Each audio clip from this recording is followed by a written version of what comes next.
Benvenuti, buon fine settimana. Oggi continuiamo il nostro racconto della politica, dell'analisi politica post elezioni amministrative, un'elezione che avrebbe dovuto avere poco senso o comunque un senso relativamente alle amministrazioni locali, quelle più grandi, e invece che sono andati al voto, e invece queste elezioni hanno segnato come dire, un cambio di passo, un'altra lettura della politica siciliana. Lo stiamo facendo ovviamente anche dal risultato dei ballottaggi, che hanno visto poi vincere su tutti Caetano De Luca e Ismael Lavardera. Ne parleremo oggi, ma oggi parleremo anche ovviamente di quello che sta succedendo sul piano nazionale, perché noi guardiamo la politica nazionale come se fosse un film, un altro film totalmente diverso lo vediamo e lo leggiamo qua in Sicilia. Vi presento gli ospiti, poi facciamo subito un racconto con il servizio di Simona Mazzone di quello che è successo a queste ultime amministrative.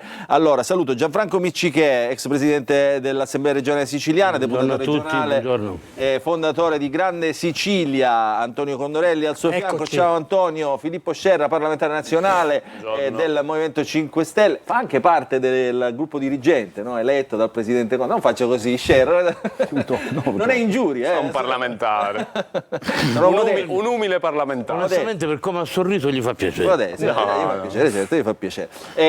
Dario Daidone, deputato regionale di Fratelli d'Italia, vedo collegato al sole, immagino, a prendere anche un po' di caldo, Nello Di Pasquale, deputato regionale del Partito Democratico.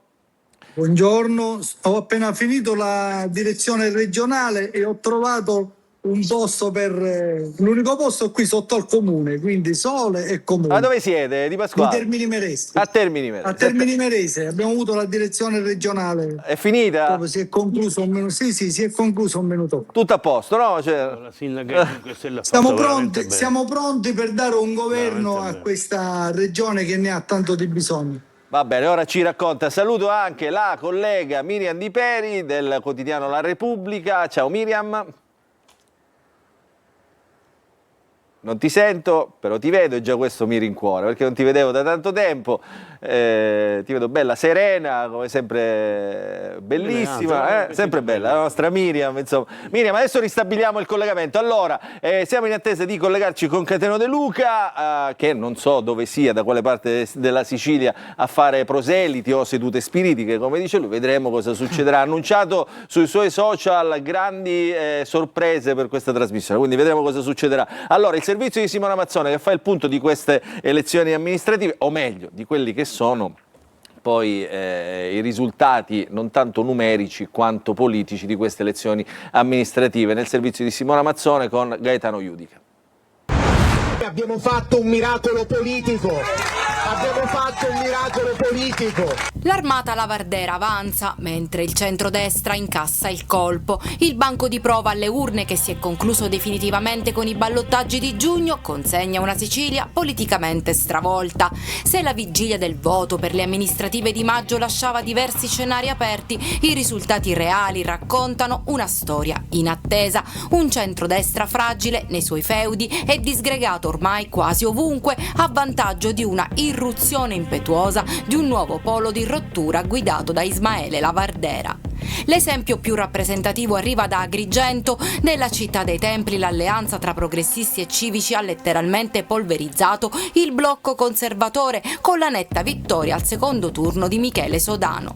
Anche a Bronte, storica roccaforte dell'area moderata catanese, impero da sempre del senatore Firrarello, che avrebbe voluto lasciare la sua eredità al genero Castiglione, la coalizione di governo ha dovuto cedere il passo a Giuseppe Gullotta, sostenuto da controcorrente. Così come a Messina, dove si è confermato Basile sindaco esponente di Sud Chiama Nord. Ma la vera sorpresa politica, che in realtà non è poi così tanto sorprendente, dunque, è rappresentata dal successo di Controcorrente. Partito come outsider, il progetto di Lavardera ha saputo intercettare la voglia di cambiamento, il desiderio di sradicare dalle poltrone la solita vecchia politica, risultando decisivo in molti comuni chiave. Come sottolineato dallo stesso leader, la sfida era dimostrare di poter vincere senza la spinta dei grandi apparati romani, basandosi esclusivamente sul radicamento territoriale. Una ferita al centrodestra e a Forza Italia, secondo il vicepresidente della Camera Giorgio Mulè, che probabilmente lancia un messaggio poi non così tanto velato verso le responsabilità del presidente Schifani. Anche per Raffaele Lombardo il centrodestra si è disgregato, ora bisogna ragionare su come ricostruirlo, ha detto a caldo. Così per Nicola D'Agostino, che anche dagli studi del Punto la scorsa settimana ribadiva servono atti forti del governo e dei leader di partito, con l'amaro in bocca per la mancata nomina alla sanità nella giunta Schifani. Mentre la maggioranza incassa pensando a come organizzarsi, dall'altra parte PD, Sud chiama Nord e Movimento 5 Stelle si fanno forti della sconfitta alle urne registrata dagli avversari. Per lo stesso De Luca il centrodestra arretra, noi siamo l'unica alternativa per governare la Sicilia, dice, e il PD lancia il carico con Ento di Barbagallo, liberiamo la regione da un sistema criminogeno.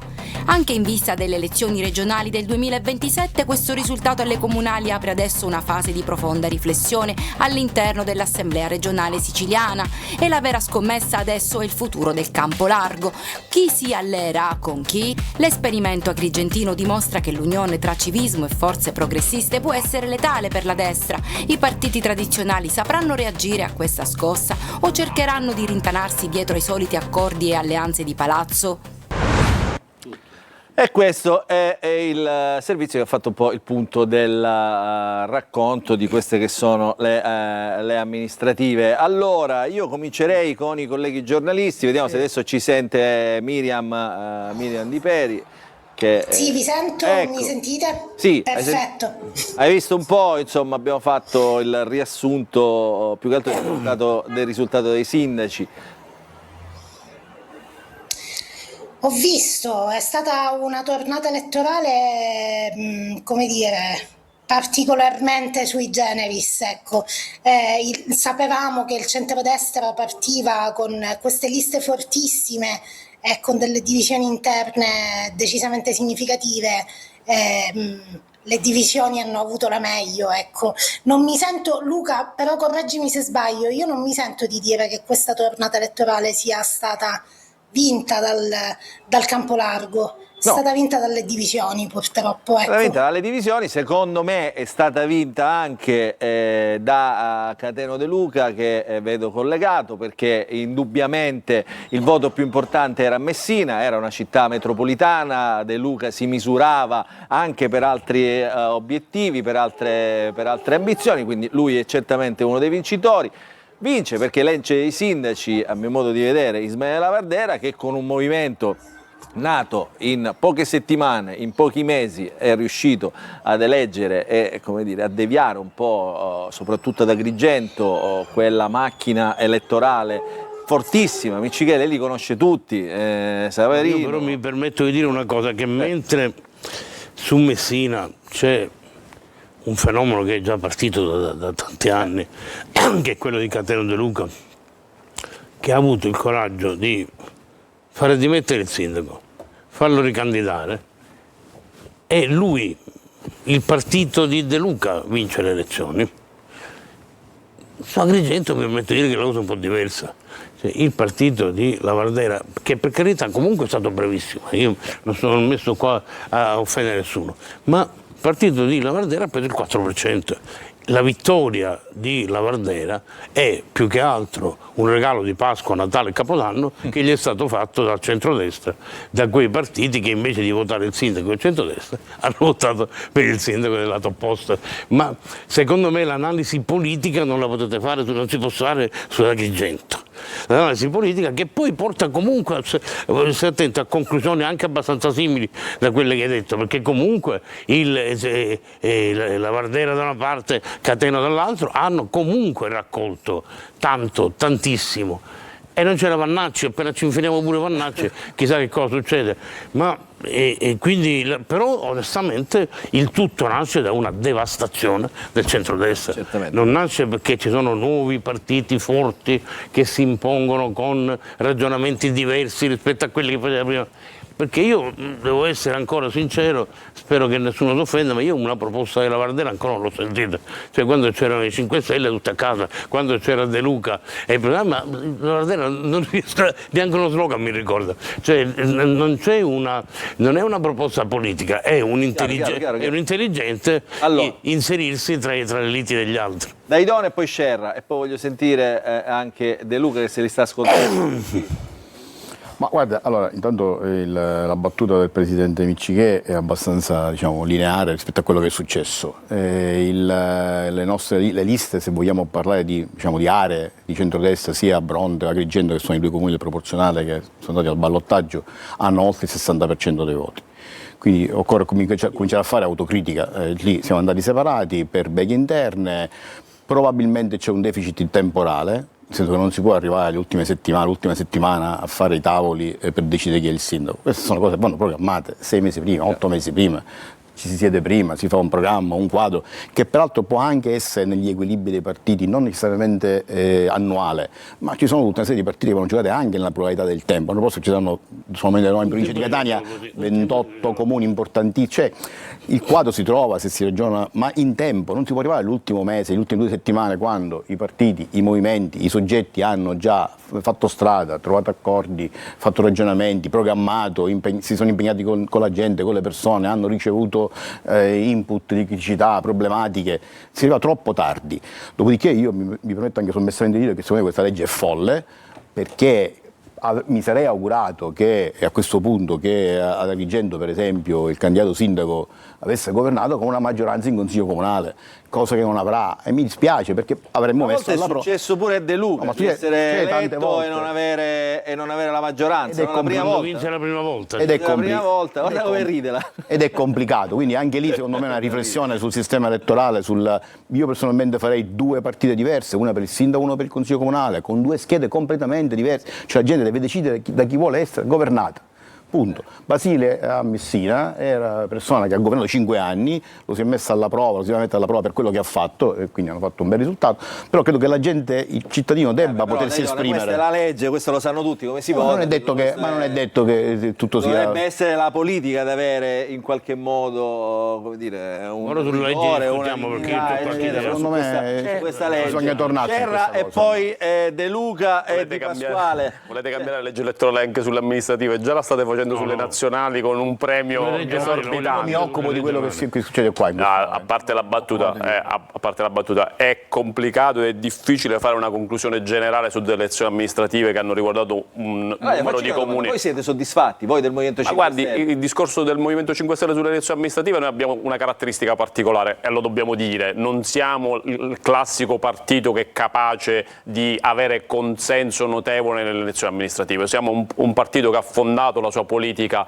su idee, su concetti, e quindi siamo più adatti alle elezioni nazionali. Come a termini l'avete avuto però. Questo, A termini l'avete avuto. A termini l'abbiamo avuto, però sto facendo là dove c'è uno che governa bene per arrivare a termini, poi a termini. È ovvio che poi quando il Movimento 5 Stelle, come altre forze del campo progressista, e questo posso trarre da queste elezioni si possono trarre secondo me delle tendenze, non dei dati specifici dai quali possiamo arrivare a conclusioni definitive, però delle tendenze ci sono. E una cosa mi posso permettere di dire è che quando il campo progressista ha un programma certo è comune, quando c'è una candidatura valida di una persona valida che ha una certa capacità amministrativa, come è successo a Termini Imerese, può essere una proposta valida e può tranquillamente battere il centrodestra. Questo lo posso dire con tranquillità. È ovvio che in delle elezioni amministrative il centrodestra in Sicilia noi sappiamo che hanno una ottima capacità di fare consenso. In questo caso sono andati divisi in tante occasioni e quindi giustamente noi ne abbiamo approfittato, però c'è una tendenza che è molto positiva per quello che mi riguarda e per quello che riguarda il campo progressista. Lo possiamo vedere a livello regionale e a livello nazionale.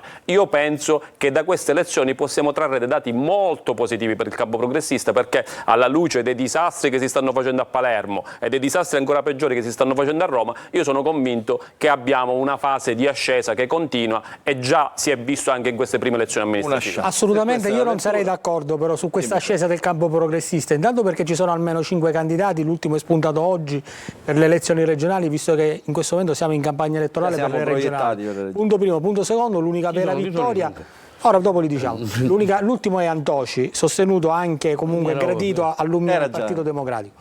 Andiamo avanti. L'elezione più importante era quella di Enna, dove oggi vediamo noi il comunicato del Partito Democratico di Anthony Barbagallo, che dice che ha condotto questi, saluto anche l'onorevole Di Pasquale, ha condotto il Partito Democratico queste riunioni e farà da epicentro per creare l'alternativa al centrodestra. A Enna hanno tolto il simbolo del Partito Democratico a Mirello Crisafulli, e Crisafulli, che ho intervistato di recente, mi ha detto: guarda che noi non lo riconosciamo a Barbagallo come segretario regionale del Partito Democratico, quindi loro che dovrebbero federare hanno un problema di federazione interna, come anche il Movimento 5 Stelle. Per esempio a Sodano il simbolo del Movimento 5 Stelle non ce l'aveva, e se andiamo a vedere i risultati seri c'è una conferma che vale però per tutti i partiti, non solo per l'opposizione, che questi partiti politici nazionali hanno una rappresentanza locale inadeguata, che è frutto della scelta senza le preferenze, e che non riescono a esprimere neanche un consiglio comunale. Ecco perché hanno perso i partiti nazionali e hanno vinto i candidati. Fermi tutti. Cateno De Luca vi ha ascoltato tutti. Cosa sta facendo De Luca? La seduta spiritica, chi sta invocando? Guardate, io capisco che ci sono difficoltà ad ammettere che queste amministrative hanno un solo vincitore, che è Cateno De Luca, e vorrei fornire qualche dato così siamo tutti d'accordo. Intanto sui 17 comuni dove si è votato col proporzionale si fa una somma dei voti che le liste hanno conseguito. Sul Chiama Nord ha conseguito il 21% dei consensi. Esempio controcorrente, il 3,30%. Sud Chiama Nord ha confermato la sua posizione post-ideologica. Vince a Marsala col centrosinistra, vince ad Enna con Mirello Crisafulli, vince nella provincia di Messina a Barcellona disazionando il centrodestra che era al 75%, e conferma una leadership consolidata contro tutti nella città di Messina col 60%, vince col centrodestra a San Giovanni La Punta, e ho voluto solo fare alcune citazioni, vince anche a Termini Imerese dove elegge 2 consiglieri comunali col centrosinistra. Quindi Sud Chiama Nord, movimento post-ideologico, consolida un voto identitario, esce il primo movimento in Sicilia e conferma la sua baricentricità. È difficile leggere numeri e confermarla, o è un problema per qualcuno? E credo che sia un problema, De Luca. Secondi posso dire una cosa? Cateno, vorrei sottolineare una cosa, onorevole De Luca, perché prima Daidone parlava del problema del tempo, che non si è riusciti a organizzare per tempo le candidature. Allora Cateno De Luca 3 mesi fa era sotto almeno di 20-25 punti percentuali e ha sfornato 1000 candidati su Messina, e oggi, mentre gli altri partiti parlano, Cateno De Luca ha lanciato la raccolta delle candidature per le prossime elezioni regionali. Sai qual è il rischio? Perché ora sono tutti in campagna elettorale, che se arriva a settembre-ottobre e ci sono le elezioni regionali, perché in questo momento l'ultima mazzata a Renato Schifani gliel'ha data Gaetano Galvagno diciendo che blinda Schifani, in realtà in questo momento nella maggioranza lo stanno accoltellando tutti. Conferma, Presidente? Ecco, chiariamo, scusatemi, vorrei completarvi l'analisi. Vorrei completarvi l'analisi perché ho ascoltato tutti, ed è giusto anche la sottolineatura che è stata fatta da Condorelli. Sondaggio dell'SVG del 21 di gennaio scorso dava Basile al 36%, il 68% dei messinesi erano contrari al voto anticipato, l'80% degli elettori di Basile era contrario alle dimissioni. Io avevo capito che continuando così ci sarebbe stato un logoramento irreversibile, cioè ho fatto l'opposto di ciò che sta facendo Schifani, quindi mi sono armato di coraggio, Basile si dimette, abbiamo rilanciato e, come capita nella mia vita, ho trasformato un punto di debolezza in punto di forza, cioè la visione strategica della vera politica, e l'ho fatta proprio sfidando tutti, e in questo l'abbiamo fatto anche a Barcellona ottenendo un grande risultato. Questi sono dati.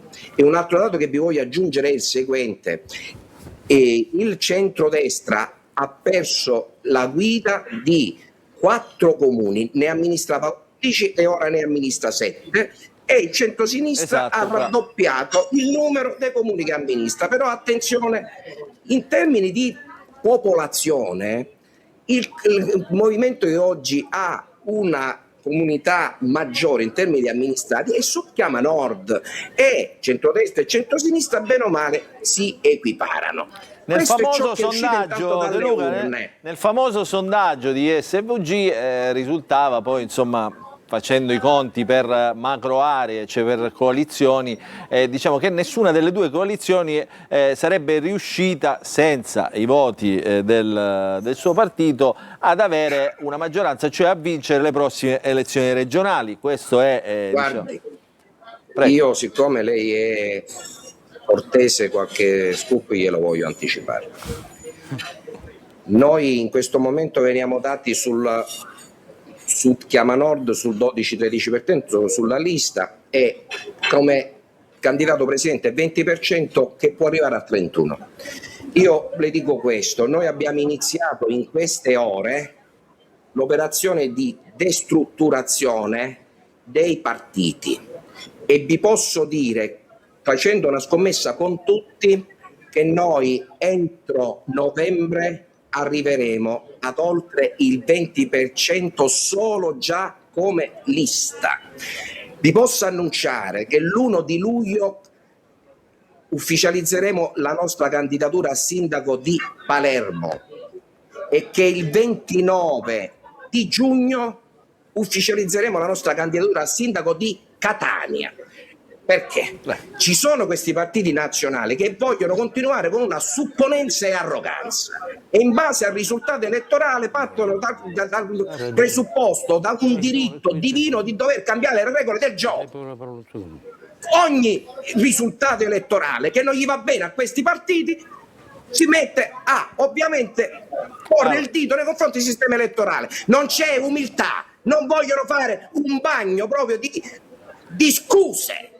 E allora è ovvio che c'è ormai una rivolta del popolo, e questo non è un tema, vedete, di protesta. Io non ho più il voto di protesta, l'ho lasciato al mio figlioccio Ismaele Lavardera.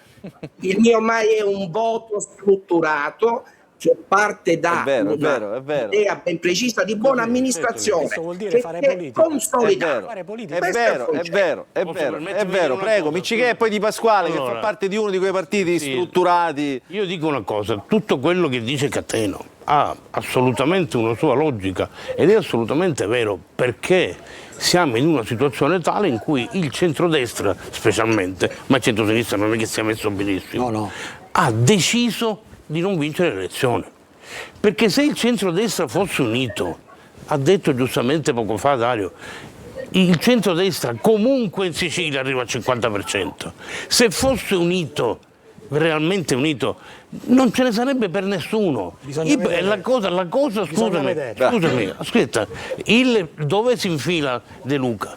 Sul fatto che oggi nel centrodestra esistono solo odi.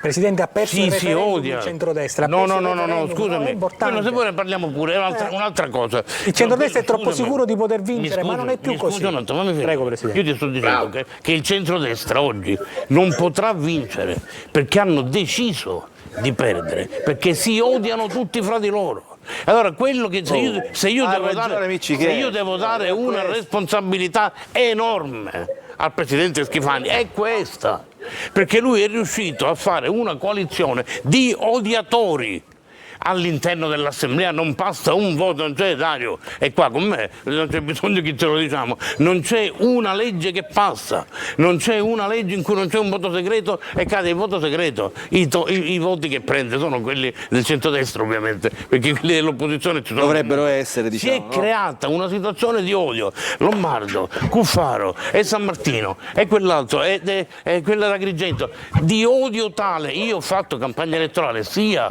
per il referendum sia per queste comunali, e ti posso dire una cosa: per il referendum noi l'abbiamo perso per un motivo soltanto, non per tanti, ma uno sicuramente. La Sicilia è andata peggio delle altre regioni per un motivo, che c'è stata Bartolozzi qui, perché sono tutti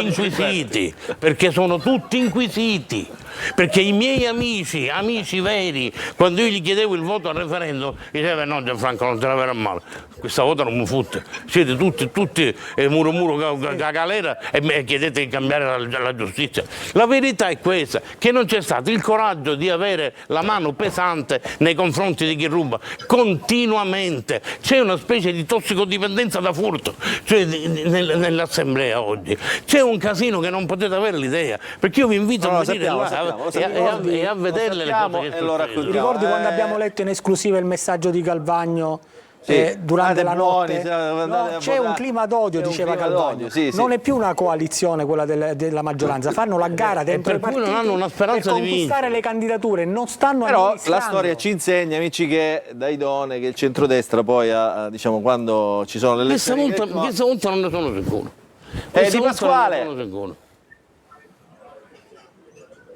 non si sente. Grazie, un saluto a tutti. Ciao Nello. Ciao, io penso che una cosa è chiara, che chi che ha perso le elezioni e chi sta perdendo le elezioni, anche perché questo voto si aggiunge a quello del referendum, è chi governa. Certo. E la verità qual è? Che dopo 2 legislature, perché il problema non è Schifani, questo è un giochetto che si fa per cercare di spostare Schifani, mettere Mulè e dopodiché siamo tutti a posto. Ma il problema è un pochino più complesso. Da 2 legislature si governa la Sicilia, poche risposte. Quello che sta succedendo ultimamente è veramente vergognoso, perché come ha detto Gianfranco, tutti inquisiti come non mai, non c'è stato mai un periodo così di degrado, perché al di là poi di quelle che saranno le sentenze, quello che emerge dalle intercettazioni ogni volta è raccapricciante e quelle cose purtroppo ci sono. Quindi la situazione è veramente drammatica ed è un voto contrario che già avevamo visto con il referendum e ora abbiamo visto con le amministrative. Perché tutti quelli che sono stati premiati, lasciamo perdere se poi il centro-sinistra vince o non vince o se catalizza tutto, ma una cosa è sicuro, che chi catalizza il voto contrario è chi è contro il governo, e quindi Ismaele Lavaldera anche e Catena De Luca.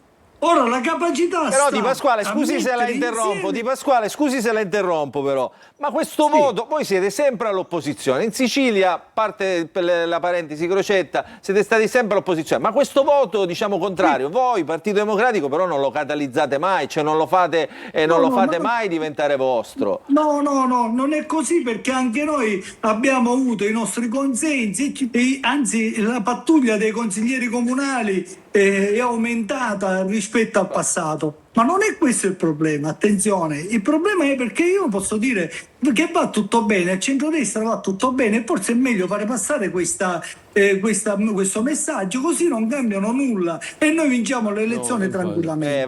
Ma purtroppo l'analisi è ben diversa, c'è stato un fallimento politico di 2 legislature, ora iniziano ad arrivare i risultati, se Catena De Luca e Ismaele Lavaldera insieme al Campolargo riescono a fare sintesi, il centrodestra definitivamente va a casa. È una proposta d'amore. Allora, ci fermiamo per la pubblicità. Dopodiché non è una proposta d'amore, è un mandato, è un messaggio degli elettori. Gli elettori ci stanno dicendo: costruite un'alternativa insieme. Allora, un attimo, Antonio, dobbiamo andare in pubblicità, dopodiché torniamo con Dario Deidone. C'è una domanda, già lo so perché la vedo, c'è la domanda di Miriam a Catena De Luca che vuole già il titolo per domani per la Repubblica, quindi insomma Catena sarà ben lieto di dargli... No, aspetta, dobbiamo andare in pubblicità, aspetta, dopo la pubblicità avrai anche il tuo titolo da Catena De Luca, va bene, dopo la pubblicità.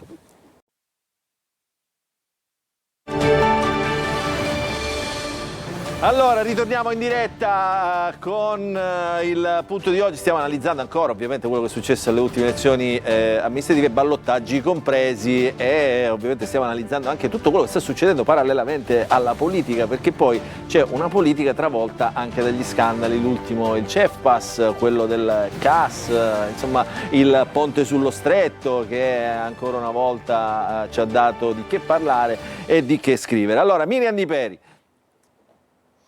Eccomi. Avevi in sospeso una domanda a Catena De Luca. Dov'è De Luca? Mettetemi, eccoli qua, metteteli insieme, eccoli qua, metteteli insieme. Insieme sullo No, stesso schermo. allora, Aspetta, parliamo tanto- quando siete insieme sullo stesso... Ecco, adesso potete parlare, via. Ok, possiamo andare. Parliamo tanto di post-ideologia. Tu ti sei schierato alle volte con la destra, altre volte con la sinistra. Dici di aver trovato la ricetta vincente, ma a questo punto ce lo devi dire da quale parte guardi. Anche se la parte è trasversale. Allora, lo vedrete con quello che succederà l'1 luglio a Palermo, perché presenteremo un ticket che rappresenta la destrutturazione di buona parte di Forza Italia e di altri ambienti del centrodestra. Quella invece di Catania rappresenta anche una destrutturazione di Forza Italia, e vi do uno scoop: ho avuto il mandato da parte di Luca Sammartino a dare il colpo di grazia a Forza Italia, perché lui lascerà la Lega tra poco ed entrerà in Forza Italia. Chiarito questo, io non ho da guardare da nessuna parte, il tema oggi è un altro. Quel che è rimasto del centrodestra, se vuole vincere, deve spostarsi sulle posizioni di sud chiama nord. Il centrosinistra, se vuole vincere, deve spostarsi su queste posizioni, perché noi non dobbiamo spostarci da nessuna parte. Noi siamo dove eravamo nel 2022, abbiamo dimostrato di essere una forza politica responsabile, abbiamo anche dato dall'esterno un sostegno a Schifani, ma ci siamo resi conto che era inutile, tant'è vero che anche la mela avvelenata dell'assessorato l'abbiamo respinta al mittente. Abbiamo dimostrato agli amici del centro-sinistra che bisogna avere un'idea chiara di governo e di amministrazione, perché non basta fare i professionisti dell'opposizione.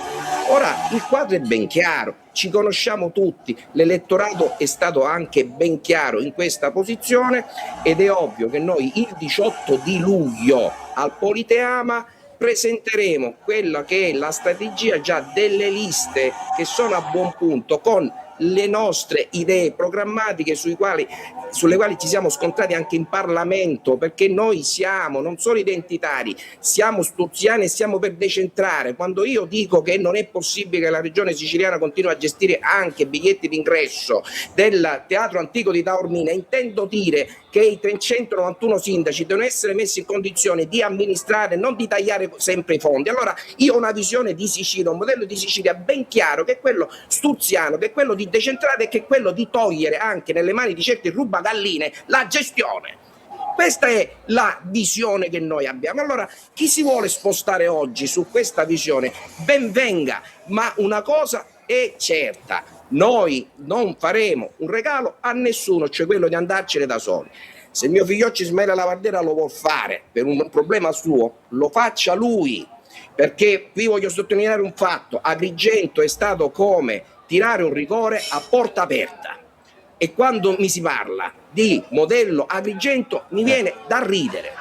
La stessa situazione è a Bronte, è stato tirare un rigore a porta aperta. A Bronte era un po' più difficile, c'era un portiere un po' più ingessato, però diciamo, perché lì le divisioni c'erano pure, perché se andate a guardare le faide all'interno del centrodestra c'è stata una vendetta nei confronti di Castiglione, è inutile che ci nascondiamo. Io invece ho vinto contro il centrodestra unito e contro il centrosinistra unito, quindi non ho fatto un rigore a porta aperta incustodita, io li ho spaccati politicamente parlando, e Messina tenete conto che per storia, scusa e completo, non ha mai confermato un sindaco a Messina, mai i messinesi hanno confermato per 2 volte un sindaco, noi siamo alla terza conferma, quindi vuol dire che dal 2018 si è ormai inserita all'interno della città quel buon governo che finalmente i messinesi volevano da tempo, e questo è diventato consenso. Con la buona amministrazione noi abbiamo fatto oltre 4.000 assunzioni tra partecipate e comune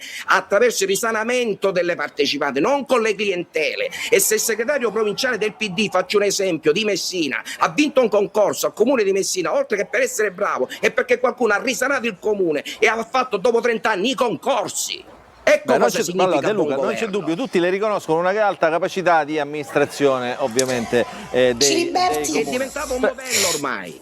Però infatti il passaggio secondo me è questo, dimmi Miriam. Io vi interrompo solo per dire che dalle parti di San Martino comunque smentiscono questo passaggio a Forza Italia, mi sembrava doveroso. Hai fatto bene. Ma io le mie palle di cristallo mi dicono questo, lo vedrete nel tempo, comunque lo vedrete nel tempo. Miriam, ma questa capigliatura stasera è bellissima. Si è rotto il Non ti ho mai fono. visto così. Allora, No, veramente stai benissimo. io però dico una cosa, a parte Forza Italia ovviamente spaccata, dilaniata, come dice Miccichè, anche dalle scelte di un governatore che probabilmente non ha dimostrato... Tu stai godendo di un momento di grande fortuna che ti meriti pure, per cui ben venga, ma il centrodestra non l'hai spaccato tu, il centrodestra si è autodistrutto perché la gestione, scusami Gianfranco, se ti interrompo, nel 2018 il centrodestra l'ho spaccato io a Messina. Finiamola, per Parla di solo a Messina, va bene. Quello può essere, ma io dico che purtroppo oggi il problema del centrodestra vero è stato il governo regionale, non c'è niente da fare. Io avevo anche fatto pace con Schifani, ma non è possibile. Perché è uno che vive solo di rancori, per cui odia lui tutti e tutti si odiano tra di loro. Onestamente, quando dopo il casino che è successo cambia gli assessori perché è costretto a cambiarlo, perché glielo chiede Roma di cambiare gli assessori, e lui invece di utilizzare persone di Forza Italia, visto che Forza Italia non ha un assessore oggi come oggi, neanche uno, perché sapete bene che Tamaio non c'entra niente con Forza Italia e gli altri sono tecnici, è lui che va a prendere il suo segretario, che ricordo a tutti inizia questa legislatura con l'assessore alla sanità, era il coordinatore provinciale dell'UDC. Parte la legislatura con quello coordinatore provinciale. Allora, colpo di scena. Per cui è ovvio che è arrivato il messaggio di Luca San Martino. Che dice? È arrivato il messaggio di Luca San Martino. Via seduta spiritica o per telefono? No, è arrivato telefonicamente. Come ride. Allora, digli a Cateno De Luca che ha preso forse un colpo di sole a Taormina. Forse, infatti. Forse un colpo di sole. No, però una cosa è riuscire a farla a San Martino. Però scusate, una cosa dobbiamo riconoscerla a San Martino che è riuscito a farla. C'entra Forza Italia, però non è lui che va in Forza Italia, lui è riuscito a portare una parte di Forza Italia tra le sue fila. Vabbè, quello comunque, una parte di San Martino, una parte questo non lo può smentire. Una parte Vannacci. Guarda che oggi Vannacci si sta prendendo perché Iacolino era odiato perché era vorrei fare una domanda ovviamente a Dario Daidone, che è parte in causa anche di questo processo. Cioè, noi abbiamo un partito nazionale della Premier che è un partito che in questo momento sta determinando ovviamente non solo le fortune della coalizione di centrodestra, il governo più longevo della storia, manchino pochi giorni per superare l'ultimo Berlusconi. La Premier riconosciuta, ovviamente, leader riconosciuta non solo a livello nazionale ma ovviamente anche a livello internazionale, se l'è presa in aula contro Vannacci, o contro i vannacciani in questo caso, c'era Pozzolo che era un suo ex e altri, e c'era Scerra che ha visto diciamo dai banchi dell'aula della Camera questa scena. Quindi la Premier spaventata, insomma, del movimento, solo dal movimento di Vannacci. In Sicilia, diciamo, Vannacci sarebbe l'ultimo colpo a Fratelli d'Italia, perché in realtà non è riuscita a superare Forza Italia alle ultime elezioni regionali, c'era Miccichè candidato in quel partito. Non è riuscita a diventare il primo partito in Sicilia, anche per autorevolezza, travolto da una serie di scandali giudiziari. Poi ovviamente noi siamo garantisti, vedremo tutti come andranno a finire. Oggi c'era un'intervista al presidente Galvagno sul quotidiano La Sicilia che diceva probabilmente queste inchieste hanno deviato il mio corso, la mia storia politica. Ma non è solo questo, ce ne sono altre, quella del turismo poi è un'altra. Allora, Daidone, ma voi ve le fate, diciamo, queste domande internamente o no? Aggiungo che Fratelli d'Italia nel governo regionale è ai margini, e questa è la realtà. E viene sempre a scontrarsi con... No, è ai margini perché non ricopre ruoli chiave. Non ci sono. Questo Certo, non è la lo verità. lascio dire. La partita per l'assessorato alla sanità è andata male. No, questo Antonio. Il presidente della commissione Parliamo per un attimo, perché qua poi, sennò allora parliamo un po' di altro, non parliamo più di Cominciamo a dare un po' di risposte. poesie politiche. Allora, innanzitutto, da un punto di vista, diciamo sì, dell'emersione di questo nuovo movimento, dobbiamo dire che nel post-referendum, siccome parliamo di sondaggi, e parliamo di sondaggi nazionali, perché di questo stiamo parlando, Fratelli d'Italia, nonostante la battaglia sul referendum che noi ci siamo intestati e abbiamo portato avanti, questi deficit sui sondaggi, sulle votazioni non ci sono, anzi in alcuni sondaggi siamo lo stesso, qualcuno ancora più avanti, qualcuno legge più, nemmeno su Forza Italia, devo dire. Quindi devo dire che purtroppo, per quanto riguarda un altro partito rispettabilissimo di maggioranza, che è la Lega, probabilmente qualcosa incide, perché Vannacci chiaramente gravitava all'interno di quel movimento politico, e quindi qualcosa sta drenando, perché alcuni sondaggi Guardate che ha fatto un sacco di tessere qui in Sicilia, oggi c'è l'inaugurazione di Vannacci. Che Vannacci movimento faccia tessere significa che porta all'attività politica tanta gente che magari prima o non la faceva o la faceva in modo magari da scontento. No, secondo me qualunque tipo di movimento, chi partecipa all'attività politica dà sempre un qualcosa in più. Dopodiché dovremo vedere alle prossime regionali liste, non si andranno liste, con chi andranno. Io penso che difficilmente andranno con i 5 Stelle, penso che mi pare un po' complicato. Abbiamo visto il governo. È più probabile dall'altra parte. Detto ciò, però, porta avanti delle idee, ma interviene su argomenti che forse quando sei al governo hai meno capacità di perorare. Per cui ci sono tante cose, tanti elementi. Ma in Sicilia al momento non mi pare che sia, stanno facendo credo dei circoli, alcuni. No, non di Vannacci, parliamo di voi, Dopodiché, per rispondere ad Antonio, al caro amico, che non mi pare si sia marginale, noi siamo al governo cercando di raggiungere risultati nei comparti che ci vengono affidati, sulle infrastrutture dove c'è il nostro assessore Arrigo, stiamo facendo un gran bel lavoro, soprattutto sugli FSC, su tutta la programmazione comunitaria.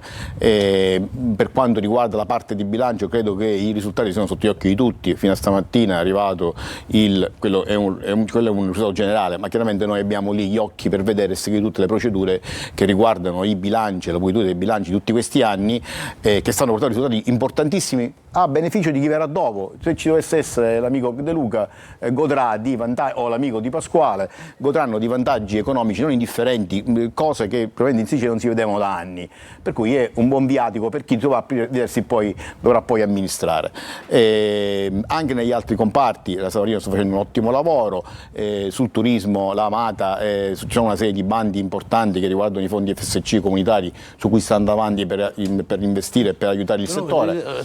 Dopodiché la sanità è un campo nel quale Forza Italia ha avuto la guida sino ad oggi.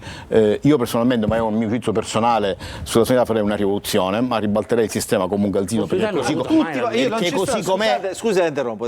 Io non ho sentito uno che è venuto a questo tavolo. Noi ospitiamo ogni settimana decine di politici, no? Tutti, c'è Antonio Condorelli che è testimone, spesso c'è stata la nostra Miriam. Tutti hanno detto: io rivoluzionerei la sanità, se ci fossi io ti dico due o tre cose. Nessuno non ha fatto nulla per cambiare questa sanità, che è rimasta sempre in mano al presidente della regione. A me non interessa chi è nelle mani. Io parlo, scusami. Dico sempre io non ti parlo di chi è nelle mani. A me questa cosa, chi è nelle mani, mi pare fuorviante. Qui dobbiamo parlare di problemi che non vanno affrontati. Allora, ci sono alcuni processi di riforma che vanno attuati, perché il sistema così com'è è fallito, ma non è fallito qua da noi in Sicilia, perché se tu vedi i dati anche del nord Italia, la Lombardia, che era una delle regioni trainanti, ora è il sesto, settimo sistema sanitario. La Puglia si è scoperto che hanno i bilanci in rosso e in deficit. Quindi qualcosa non funziona. Va cambiato l'approccio alla salute e va cambiato in termini diversi rispetto a quello che il nostro sistema ha avuto dal 78 in poi. Non sta rispondendo alla domanda di Fratelli d'Italia.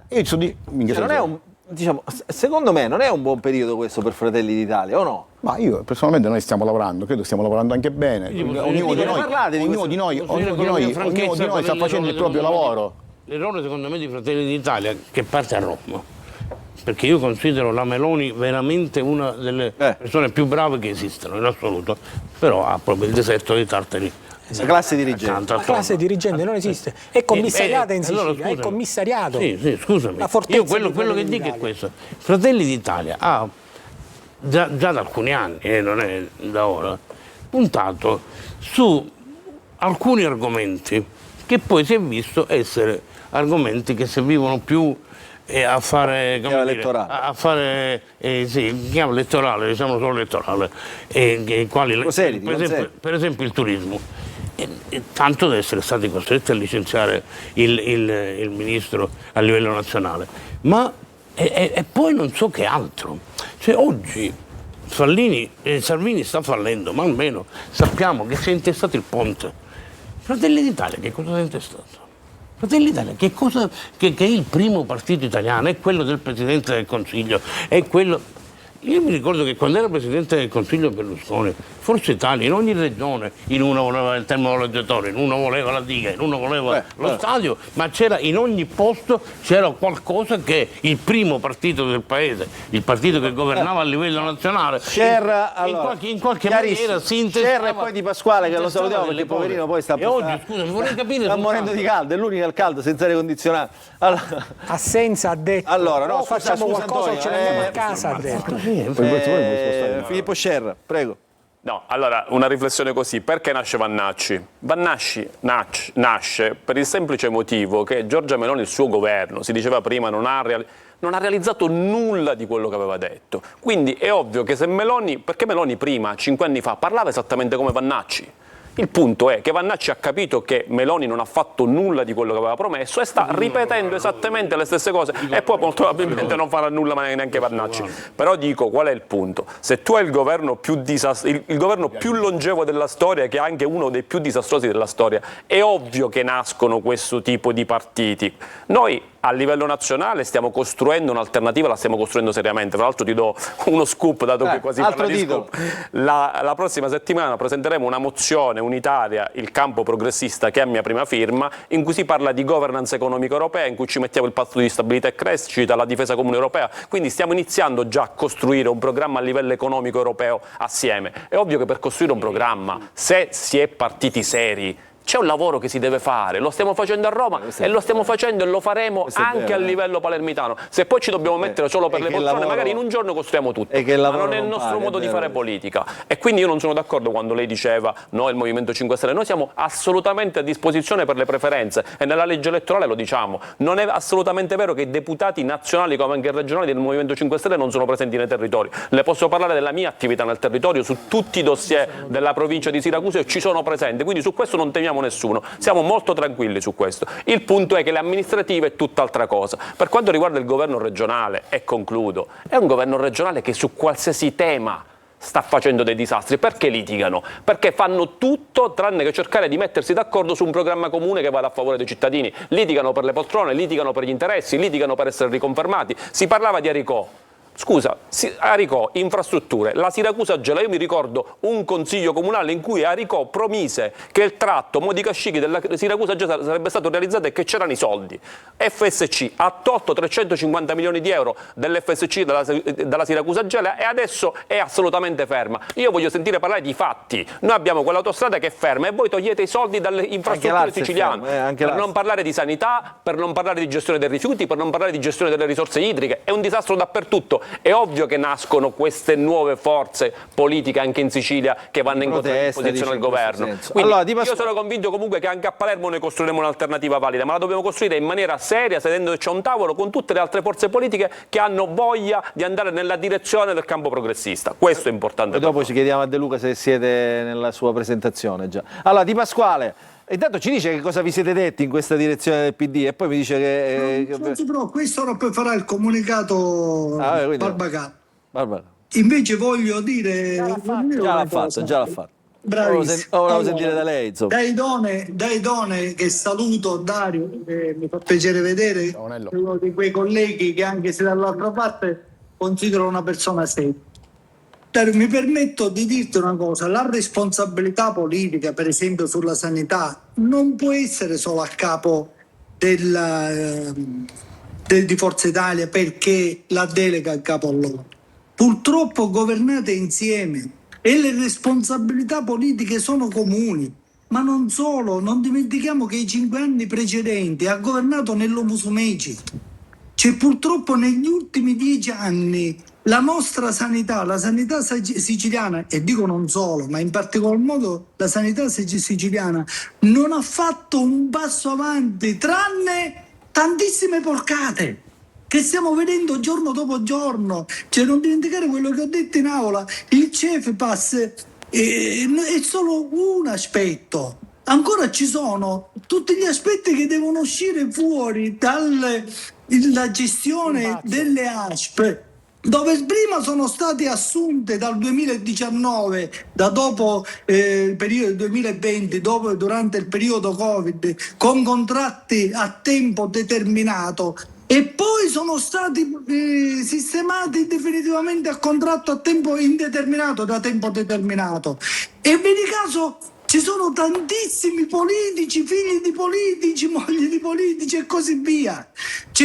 Purtroppo della sanità si è fatto questo. La moglie, il casting, della sanità si è fatto questo. E non solo il CEFPAS, io l'ho detto in aula l'ultima volta, ma non è solo la sanità. Cioè, se noi vediamo i rifiuti, prendiamo l'immondizia e la portiamo fuori in 10 anni, cioè potevate inaugurarlo un inceneritore, se veramente fosse stata vostra volontà risolvere il problema dei rifiuti con l'inceneritore. È da 10 anni che governate consecutivamente e non ci siete riusciti. Cioè, noi spendiamo i soldi dell'FSC a cui tu facevi riferimento per pagare l'immondizia che portiamo fuori, le risorse che dovrebbero servire per gli investimenti e per le aziende, noi li spendiamo a botte di 10, 20, 30 milioni di euro per portare l'immondizia fuori. Quindi c'è un fallimento, purtroppo, che è un fallimento complessivo di una classe politica, cioè, che ha governato questi 10 anni e che non ha visto dare risposte, e dove le responsabilità non sono solo di chi ha gestito la delega, ma di chi ha gestito il governo e la maggioranza. Domanda allora, dai Done. Poi andiamo in pubblicità. Assenza aveva detto: o cambiano le cose o è meglio che ce ne andiamo a casa. C'è un programma di lavori del centrodestra o di Fratelli d'Italia per quest'estate, o sono già iniziate le ferie? Anzi, continuano da 2 mesi. No, noi abbiamo l'idea di andare a breve Cosa c'è in calendario? A breve, dicevo, abbiamo l'idea di andare in variazione di bilancio dopo l'approvazione dei rendiconti con legge 2021, 22 e 23. Aspettiamo poi la verifica del 2024 per avere a fine anno nella legge finanziaria ulteriori disponibilità che andranno a rimpinguare la legge finanziaria in modo consistente. Ci sono una serie di idee che sono certamente sul tavolo, ne potrei dire 2 o 3 che per noi sono prioritarie. Una è l'edilizia scolastica, un'altra è l'edilizia, la rete viaria, un'altra ancora la manutenzione delle aziende ospedaliere, dei plessi ospedalieri che purtroppo giacciono in condizioni penose. Ci sono alcune idee che verranno messe in campo. Il problema è che non c'è il calendario. Deve andare in pubblicità. Allora, ci fermiamo. Saluto Nello Di Pasquale. Ma c'è già l'idea. Arrivederci a tutti e grazie.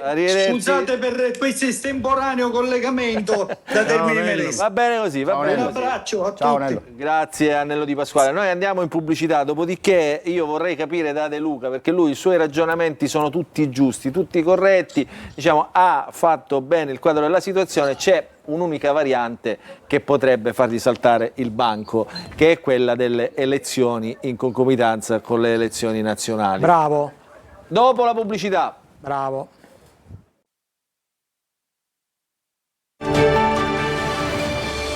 Allora, rientriamo in diretta. Il dibattito, insomma, si come dire, alimenta anche dietro le quinte durante la pubblicità. Vai, continuate a parlare, siamo in diretta. Si confronta.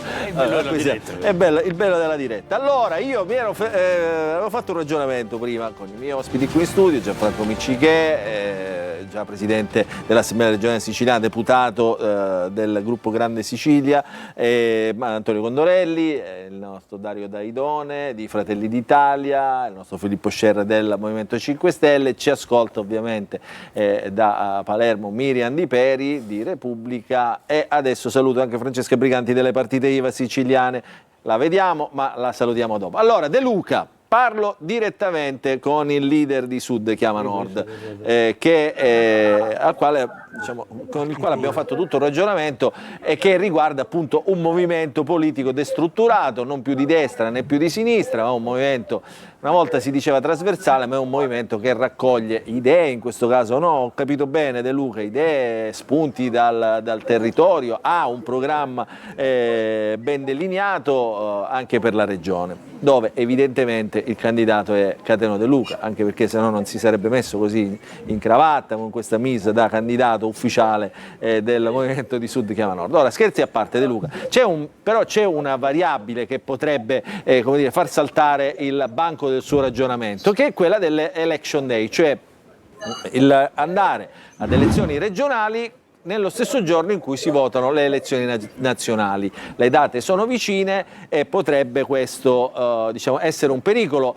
non solo per lei ma per tutti i movimenti, chiamiamoli così, territoriali, anche se Sud Chiama Nord nelle sue analisi è diventato, secondo Cateno De Luca, anche un partito nazionale, e in effetti lo è, perché aveva eletto una senatrice e un deputato. Allora, De Luca.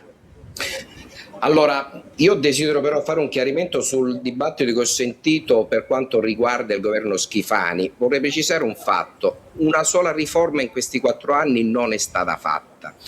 Il presidente Schifani forse è il primo presidente della regione che è stato eletto senza un programma. Se andate a cercare il programma del presidente Schifani, non esiste. Dopodiché è il primo presidente che viola in continuazione la legge che prevede che ogni anno il Presidente della Regione si deve presentare a Parlamento per aprire il dibattito sui risultati ottenuti in attuazione del suo programma. L'ha fatto solo il primo anno, poi è scomparso perché ovviamente ha presentato un elenco di cose non vere e gli è scattata la sindrome, ovviamente non è venuto più in aula. Preciso anche un fatto: il tema della siccità è rimasta in queste condizioni, la sappiamo, i rifiuti sono rimasti in condizioni pietose. Per quanto riguarda l'FSC continuiamo con programmazioni con pezzi di carta e quindi con progetti sponda che non stanno dando nulla di concreto, dopodiché 4 miliardi di cassa che l'FSC l'abbiamo destinato a ponte potremmo continuare a lungo e largo. Per la sanità ovviamente quello che è aumentato è 2 fenomeni, attenzione, non solo l'immigrazione per il nord, ma un altro fenomeno che riguarda la sanità privata dei convenzionati. C'è un'operazione di acquisizione di grandi gruppi nazionali sulla scorta di un metodo che stanno portando avanti in continuazione con l'assessorato alla sanità, che è quello di non dare il budget all'inizio dell'anno e non dare i saldi, quindi stanno saltando tutte le piccole strutture. Bravissimo. E c'è chi fa razzia all'interno della Sicilia rubandoci anche queste realtà. E di questo non ne parla nessuno. E allora, signori miei, qui c'è ormai un saccheggio di lobby ben definite e questo governo, mi dispiace dirlo, non voglio essere polemico, ne sta rappresentando purtroppo un autentico alleato. Chiarito questo, andiamo invece al tema, alla domanda che mi è stata posta. Sud Chiama Nord è un partito nazionale, c'è chi lo dà all'1, chi all'1,5, come è stato per quanto riguarda l'ultimo sondaggio che è uscito. E ovviamente noi oggi la trattativa che abbiamo anche avviato, lo dico con chiarezza, non è soltanto la Sicilia, perché gli studi che hanno i partiti nazionali sulla Sicilia danno dai 6 agli 8 seggi in bilico con l'attuale sistema elettorale che riguarda il posizionamento di Sud Chiama Nord. Se Sud Chiama Nord va col centro-sinistra, il centro-destra perderà 8 seggi. Se invece Sud Chiama Nord si allea col centro-destra, il centro-destra ne conquista 3, 7 Cannoli e 2 di Messina, più evita di perderne 8. E questo è il vero tema che interessa purtroppo ai partiti nazionali, perché altro linguaggio non lo sentono, perché la Sicilia per loro è un piccolo fastidio di periferia.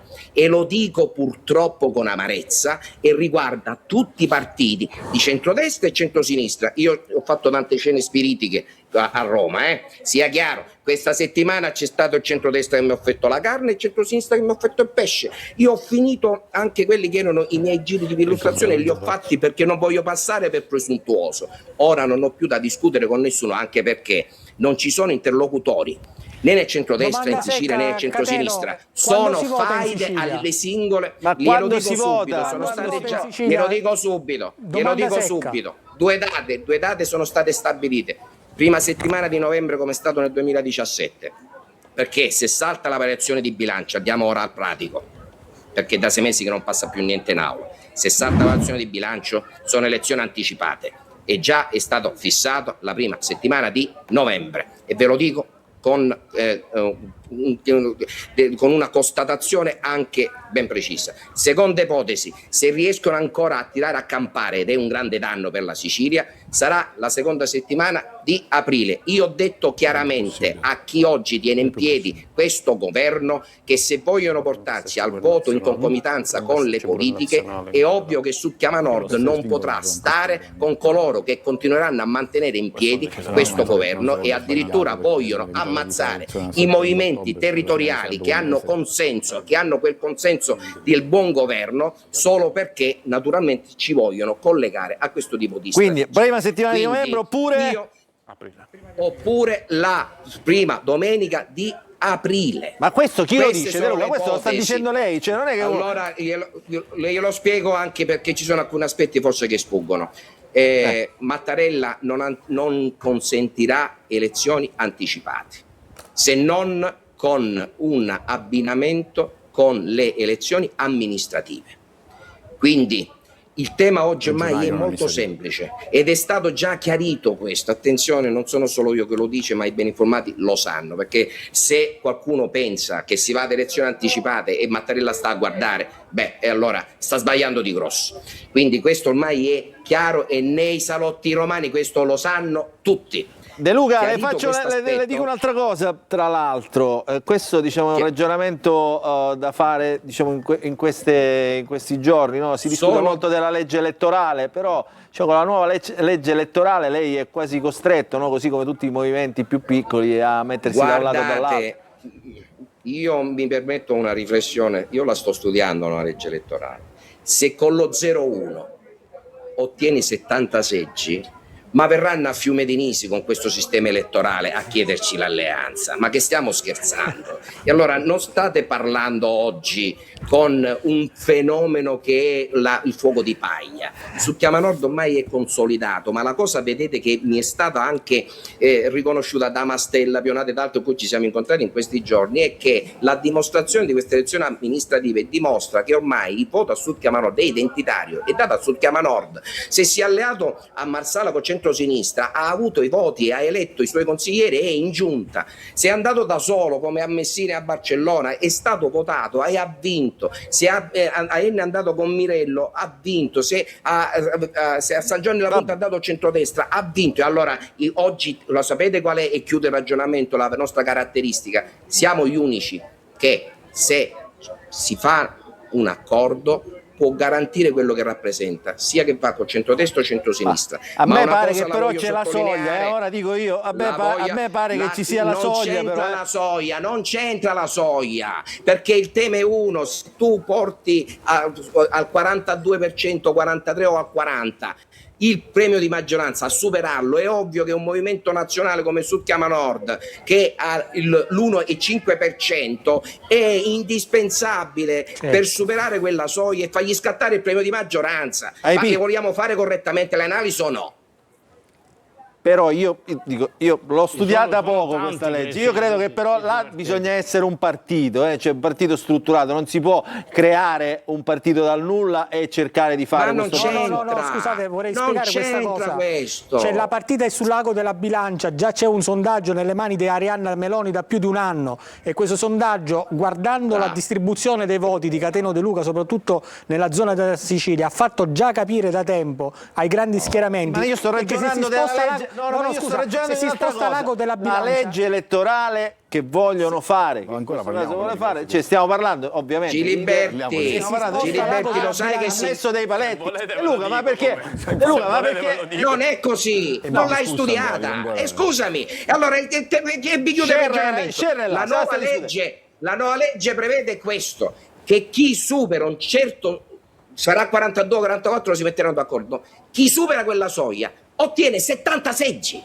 Esatto. E allora oggi la gara delle coalizioni è mettere assieme le realtà che hanno già dimostrato di esistere per prendere quello 0-1, per quello 0-2, per superare quella soglia, perché lo 0-1 gli regalerà 70 seggi di premio di maggioranza. Lo capite che se c'è la nuova legge per noi vale più del 10%. Bravo, l'1% dovranno vale più del venire a 10% Fiume di perché Nisi a sennò pregarci per perdono tutto. l'alleanza. Scerra, è così come la racconta Qual è la No, questione? allora, il punto è questo, sicuramente c'è una soglia del 42%, se è superata ci sarà questo premio di governabilità di 70 deputati e 35 senatori, e questo è uno. Però è anche vero che c'è una soglia di sbarramento minima che è del 3%, però a questo c'è da aggiungere che si recupera se c'è un partito che contribuisce alla coalizione e questo partito ha, mettiamo l'1,5%, il migliore dei partiti al di sotto del 3% viene recuperato, però non lo so se nel centro-destra. Chi supera, scusami, sono 30 anni che raccontiamo le elezioni. Chi supera l'1%, scusatemi, non è così. Quello che dice è giusto ai fini del miglior perdente, Esatto. ma ai fini del voto della coalizione, chi supera l'1%, i voti di quel movimento si sommano per superare lo sbarramento. Ecco dove sta questo oggi dice la questione. ai fini dell'elezione dei deputati. gliene frega la gente. No, gliene frega. Quindi è ovvio che può incidere un 1%. No, però ultimo elemento, da sempre questi accordi poi si fanno con i collegi blindati, perché quando loro hanno la mappa dove spuntano i collegi, l'1% prenderà 5-7 deputati, poi ce ne sono altri 10 blindati in Lombardia, in Lazio, in Puglia. Allora, un attimo, io avevo... Cioè Cateno De Luca vale 20 parlamentari. Poi ovviamente ci chiedono... 20 deputati vuole anche Cateno De Luca. Spazi, che io spesso do a questa associazione, che è l'associazione delle partite IVA siciliane, perché rappresentano, fanno, studiano. Io purtroppo vi devo salutare. Un attimo De Luca, perché la faccio parlare solamente, le vuole fare una domanda che hanno fatto sugli studi di energia, immagino sui rifiuti. Questa associazione che si chiama Partite IVA Siciliane. Allora, Briganti ha veramente 3 minuti e poi ascolta la risposta di De Luca. 3 minuti è un caso. Sì, onorevole De Luca, salve, si ricorda di me, ci siamo già incontrati in questa trasmissione. Salve onorevole, senta, io ho scritto diverse lettere all'assessore, ma non sono l'assessore Colianni, mi scusi, ma non sono stata corrisposta per niente. Ma cosa dobbiamo fare per finalmente mettere in mano, nelle mani del governo, questa storia dell'insularità? Noi abbiamo fatto uno studio su quanto è costato al siciliano poter fare un pieno di carburante e quanto è costato alla bolletta, però ancora io non riesco a prendere un appuntamento con l'assessore Colianni. E che c'entra De Luca però? E che c'entra De Luca? Quello fa parte dell'MPA, è un altro partito. Come prossimo presidente. Come prossimo presidente, sta già parlando come prossimo presidente. No, ora posso parlare con Raffaele Lombardo, poi eventualmente la riceverò a Palazzo d'Orleans tra pochi mesi quando sarò lì.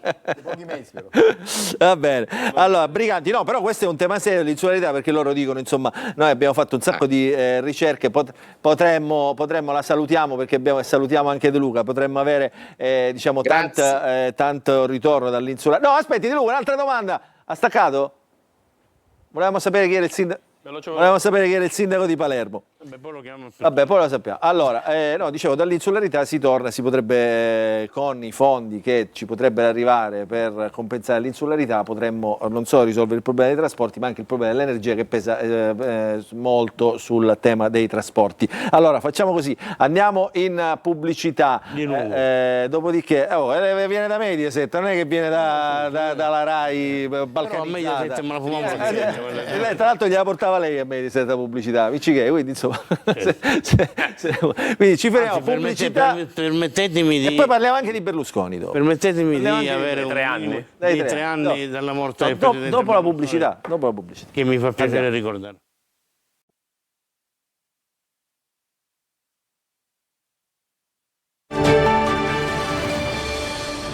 Allora, rientriamo in diretta nell'ultima parte della nostra trasmissione. Allora, ci sono un po' di cose che sono successe questa settimana che io vorrei fare commentare ai miei ospiti. La prima, intanto saluto Eliana Longi, deputato alla Camera del Partito Fratelli d'Italia. Benvenuta Eliana Longi, in collegamento.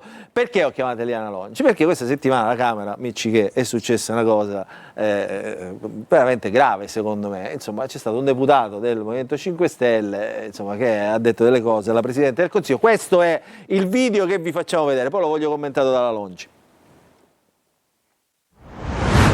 In questo suo intervento di oggi io non mi aspettavo onestamente niente di più di quello che lei ha detto.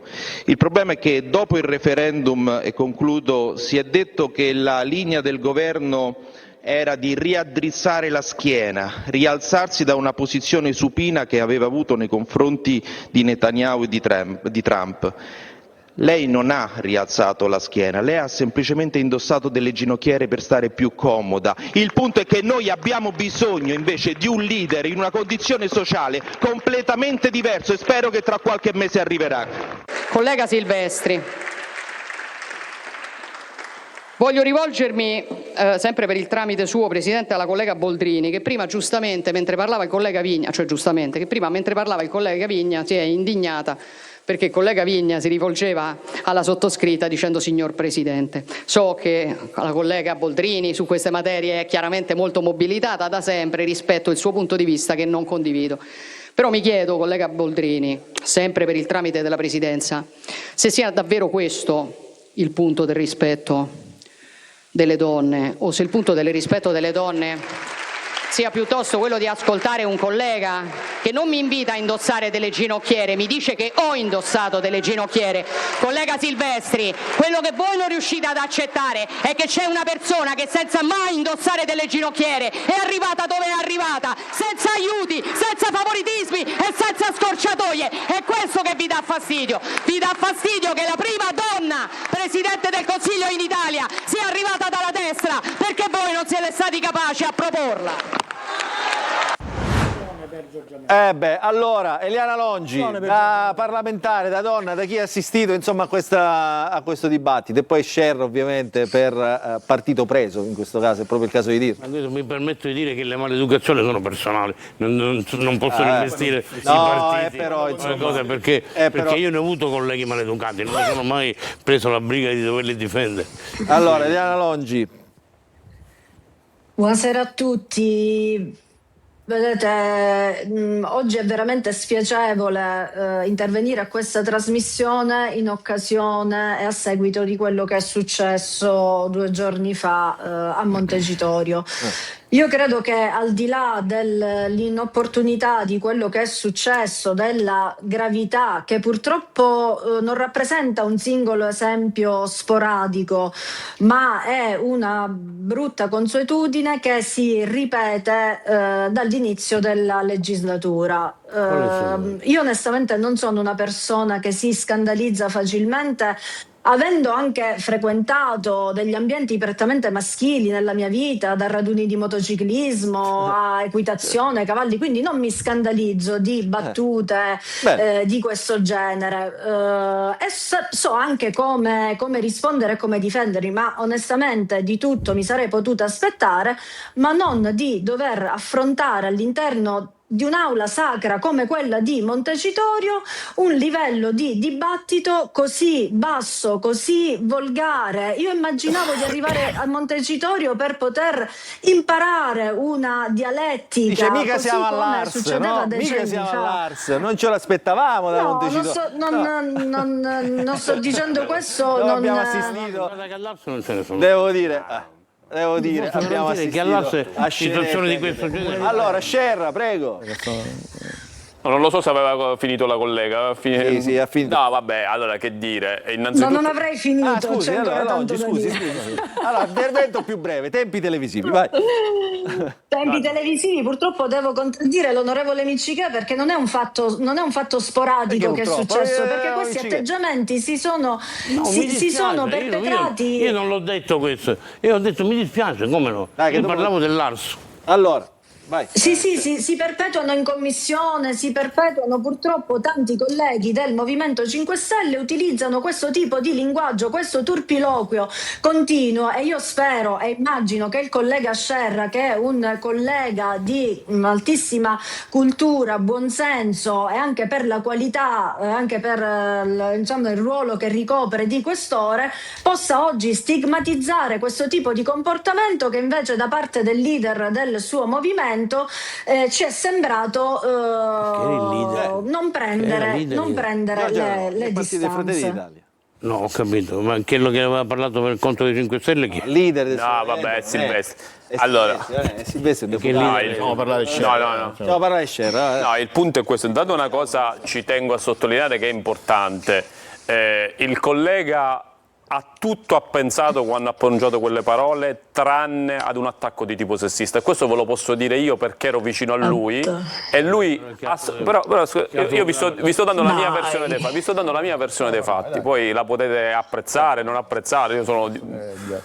Quindi il collega non ha pensato assolutamente a quel tipo di intendimento e a quel tipo da parte, io posso dire, da parte di tutto il Movimento 5 Stelle, su questo non sono d'accordo con la collega, da parte del Movimento 5 Stelle ci sono spessissimo, e da parte mia in primis, spesso intervengo quando Giorgia Meloni viene alla Camera, c'è attacchi politici continui e forti nei confronti di Giorgia Meloni, ma rispetto totale nei confronti di Giorgia Meloni donna, e questo ci tengo a ribadirlo in questa sede. In quel caso Silvestri poteva, diciamo, utilizzare delle parole sicuramente diverse, non c'è dubbio, però la cosa che posso dire di Silvestri è che è l'ultima persona che poteva avere quel tipo di pensiero, perché è molto attento a queste cose. Purtroppo può capitare e non deve capitare che ci siano questo tipo di cose. Grande simpatia, ma la ginocchiera è una cosa sola può servire. E poi concludo dicendo che purtroppo, se noi andiamo a vedere la storia della Camera degli ultimi anni, se io vado a vedere l'aggressività di alcuni interventi del partito Fratelli d'Italia, signori, non è che vi devo andare a riprendere i video dell'aggressività e degli attacchi verbali, quindi comunque è difficile sempre generalizzare, è difficile comunque fare pure dei paragoni. Quando ci sono questi casi, semplicemente io dico non c'è stata la volontà di attaccare sotto quel punto di vista Giorgia Meloni, invece qual è stato il dato politico? E chiudo, il dato politico è stato che in questo forse abbiamo sbagliato, che abbiamo permesso a Giorgia Meloni di non parlare dei disastri che sta facendo in sede europea e in sede nazionale. Quello è il dato di fatto. Allora, Miccichè, ora devo tenere buono Miccichè, siccome io diciamo, che faccio spesso la Palermo-Catania, capisco quanto è difficile, diciamo, venire anche da Palermo a Catania, un sacco no, di... è impossibile. È impossibile. Allora, io voglio fargli un regalo, visto che è caduta anche la ricorrenza dei 3 anni dalla scomparsa di Silvio Berlusconi, no? È morto il 12 giugno, oggi ne abbiamo 13, allora abbiamo preparato un video del Silvio Berlusconi politico, il resto, quello che poi era più legato a queste storie qua, e anche le storie giudiziarie l'abbiamo lasciato da parte. Silvio Berlusconi politico con alcune immagini che hanno e che raccontano anche la Sicilia. Allora mandiamo questo video, poi lo commenta Miccichè che se lo guarderà ora gli verranno le lacrime, io lo conosco Miccichè, guardate, e raccontiamo anche un pezzo già di, è 3 anni che piangono, di storia politica del nostro paese, dell'epopea berlusconiana. Prego la regia. L'Italia è il paese che amo.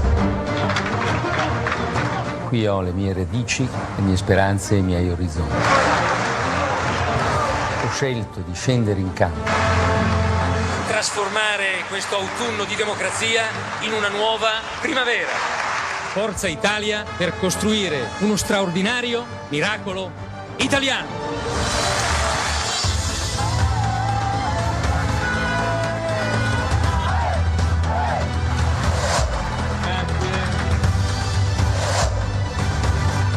L'onorevole dottor Silvio Berlusconi, Presidente del Consiglio dei Ministri. Giuro di essere fedele alla Repubblica.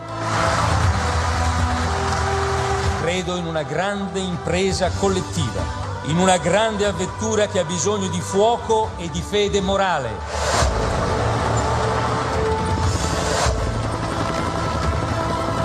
Un avvenimento di importanza storica.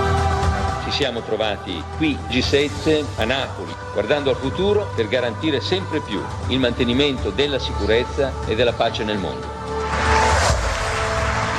Siamo qui finalmente al primo congresso nazionale di Forza Italia. A qualcuno dei molti critici che abbiamo non sembrerà neppure vero e forse gli dispiacerà pure, perché il partito che non c'è, improvvisamente e incontestabilmente c'è.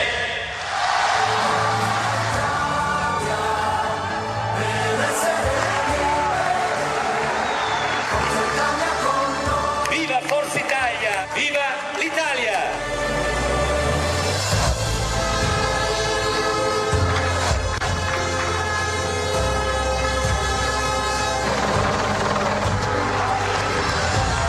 Grazie di essere venuti qui così tanti, di questa crociera è per parlare soprattutto di libertà.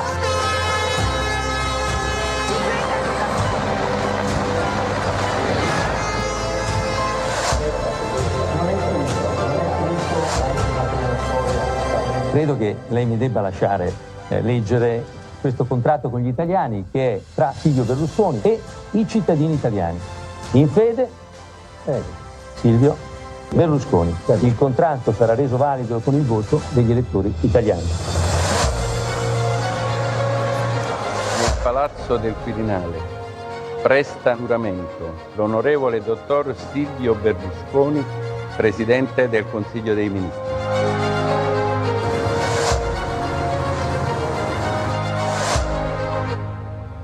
Soltanto se noi riusciremo a espandere la libertà avremo costruito un ostacolo vero a che sorgano nuove guerre. La finalità di tutti noi deve essere quella di fare di questo secolo il secolo della democrazia e della pace.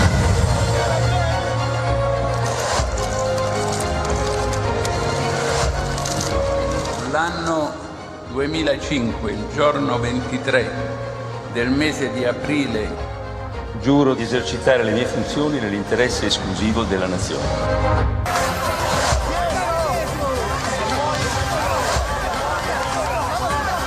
Questa sera qui in mezzo a voi che siete il popolo della libertà, dare il via dalla base, da voi, dai giovani, dalle donne, a quel grande partito del popolo della libertà.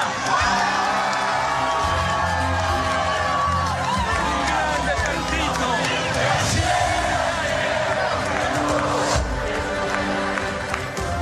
Nelle mani del Presidente della Repubblica Giorgio Napolitano presta giuramento l'onorevole dottor Silvio Berlusconi, Presidente del Consiglio dei Ministri.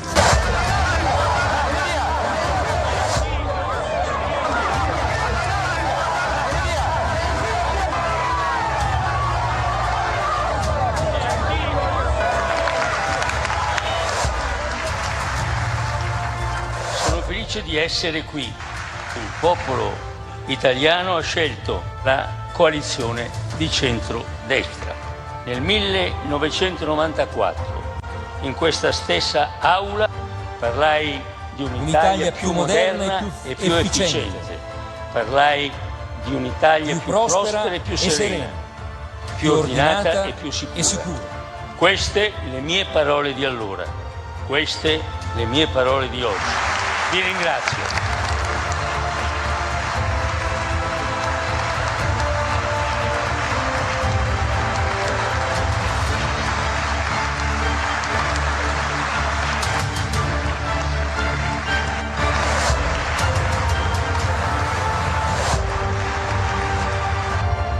Eccomi, sono qui per voi, per la prima volta dopo un mese con camicia e giacca.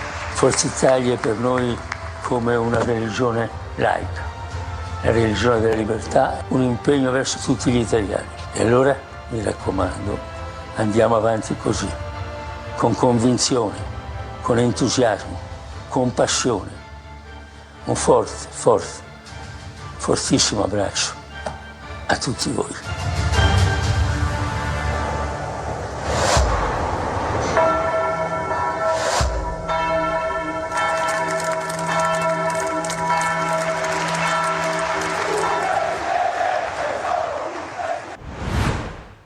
E questa è Silvio Berlusconi, amici che? E che devo dire? Io mi considero un uomo fortunato nella vita, fortunatissimo, mi è andato tutto veramente molto bene, ma la più grande fortuna è stata avere incontrato questo signore, essere stato 40 anni insieme a lui, avere dormito a casa sua, avere viaggiato insieme, avere discusso su tantissime cose, anche fino a notte tarda, fino all'indomani, perché era meraviglioso. Quello che lui diceva erano cose stupende, ti ascoltava sempre e se qualcosa lo convinceva, ti chiedeva di ripeterla. Cioè, era un personaggio veramente unico al mondo. non credo che debba essere io a dirlo, perché io lo amo follemente, lo amo. E in tutte quelle immagini c'era, no? In tutti? No, in tutte non mi sono visto. No, dico, no, se era là, dico, c'era come uomo politico. Io posso sapere, io posso dire che sono stato in tutti i governi Berlusconi, e per cui già questo è un fatto, come dire, che non so chi devo pagare per una cosa di questo genere. Dopodiché sono stato veramente un gran fortunato, perché sono stato molto molto amico. E lui, guarda, 15 giorni prima di morire, 20 giorni prima di morire, e parlammo al telefono, e lui mi disse: Gianfranco, abbiamo sbagliato tutto, noi dovevamo andare col centro-sinistro. Davvero, non sto scherzando. Nel 2023, io lo dico perché nel 2023, è vero. Se non fosse vero non mi potevo permettere di dirlo. Lo dico perché è vero, perché lui si rese. La verità è che la nascita, la storia di Berlusconi è una storia di tipo progressista, non di tipo reazionario o conservatore. Lui era amico di Craxi. Io ricordo quando io presente, quindi anche qui non me l'ho dovuto raccontare a nessuno, Craxi venne a Milano, non ad Arcore, un incontro con Berlusconi, e io ero presente, c'ero io, c'era Galan, c'erano altre persone, e Craxi chiese a Berlusconi un aiuto per l'OLP. Era su tutto. Ve lo posso. Allora, su questo ricordo Berlusconi diede dei soldi a Craxi da portare ad Arafat, e lo faceva con una, perché lui è uno così, poi è uno che sui diritti era pazzesco, cioè non esiste quello che oggi si vede nel centrodestra, comprese le serie minchiate che abbiamo visto. Lui era un uomo che era attaccato al concetto dei diritti umani in maniera straordinaria. Allora, Miccichè, una persona meravigliosa. Abbiamo fatto questo regalo. È commosso, Miccichè. È commosso. L'ho visto. Allora, abbiamo ripercorso anche, insomma, 30 anni di storia d'Italia, no? Dalla famosa discesa in campo fino ai funerali al Duomo di Milano. Allora, vignette, e poi salutiamo tutti. Le vignette di Totò Calì, non so se c'è Totò, se no le vignette le facciamo vedere noi. Eccoli qua. Allora, sono cominciati i mondiali di calcio. Dove sono cominciati? Allo stadio Azteca di Città del Messico. Bei tempi. Il vecchietto come Miccichè ricorda l'Italia e Germania 4-3, come no? L'ho vista, cioè non là, ma in televisione l'ho vista tutta. I ragazzini ero veramente piccolo. I ragazzini invece non sanno cosa siano i mondiali. Giorgia Meloni chiama il centrodestra in Sicilia, ha chiamato anche Dario Daidone, è qui con noi, Eliana Longi, l'ha chiamati tutti e ha detto: oh, vi avevo detto distinguetevi, non estinguetevi. Questo è inevitabile, insomma, questo è il centrodestra che è uscito dalle elezioni. Poi vediamo. Questo non ho capito chi è che cerca di far uscire fuori Schifani dalla cassaforte, dice esca Schifani, e lui da dentro la cassaforte dice no, quindi la maggioranza blinda Schifani. Cioè, l'hanno chiuso nella cassaforte. L'hanno chiuso nella cassaforte. No, però non so chi è il personaggio, il lupene della situazione, eccolo qua, controcorrente, questo è abbastanza evidente, diciamo, esplicativa come vignetta, no comment, nella manica c'è scritto centrodestra. Totò, sempre tagliente con le sue vignette, lo salutiamo. Allora, abbiamo un'altra, certo, chiudiamo con i mondiali, al via la Coppa del Mondo, la posizione dell'Italia è sul divano. La Coppa Gelato. La Coppa Gelato, la Coppetta Gelato. Ancora c'è, ma quanto ne ha fatto questa settimana? Capocannoniere Donald Trump, che gioca il pallone di Donald Trump, però è il mondo, anche questo. Colpa. Abbastanza tagliente. Allora, ringrazio tutti i miei ospiti, abbiamo esaurito anche i titoli di coda. Grazie Filippo Scerra del Movimento 5 Stelle, Dario Daidone di Fratelli d'Italia, Gianfranco Miccichè. Non uso un'ultima cosa però prima di salutare. Brevissima. Tu mi devi conservare una trasmissione per discutere della legge elettorale regionale. Va bene. Perché è mia intenzione assolutamente fare di tutto perché possa essere cambiata, perché non mi piace più l'elezione diretta del Presidente della Regione, ma se ci deve essere l'elezione diretta del Presidente della Regione è obbligatorio inserire la sfiducia costruttiva, perché se no oggi abbiamo degli imperatori che fanno quello che vogliono, non rispettano nessuno, non fanno e poi c'è l'immobilismo totale della Regione. Ne parleremo. È una cosa di cui la dovremmo sfiducia parlare. costruttiva. Ah, c'è Totò, si è collegato adesso. Dov'è? Totò, abbiamo fatto vedere tutte le tue vignette. Niente, qua ormai scusate, ti sei addormentato, stai facendo la pennichella con sto caldo. Niente, non te le ridiamo comunque. Vabbè, dai, le abbiamo viste tutte e ti hanno fatto anche i complimenti. Ci vediamo la prossima settimana. Vuoi dire qualcosa tu non lo so, sulla legge elettorale, la sfiducia costruttiva? No, niente, basta. Ciao Totò, grazie per essere stato con noi anche tu, grazie Antonio Condorelli, grazie Elena Longi, che ritroveremo con un tema molto più importante però, no? che è le corse di cavalli clandestini, perché su questo si sta battendo l'onorevole Longi in Parlamento, in silenzio, però piano piano, insomma qualcosa sembra muoversi. Dov'è? Se n'è andata anche la nostra Miriam Di Peri, quindi appuntamento noi invece con il punto la prossima settimana, sempre qui nel fine settimana di Telecolor e di Antenna Sicilia. Grazie e buon fine settimana a tutti. Grazie a te Luca.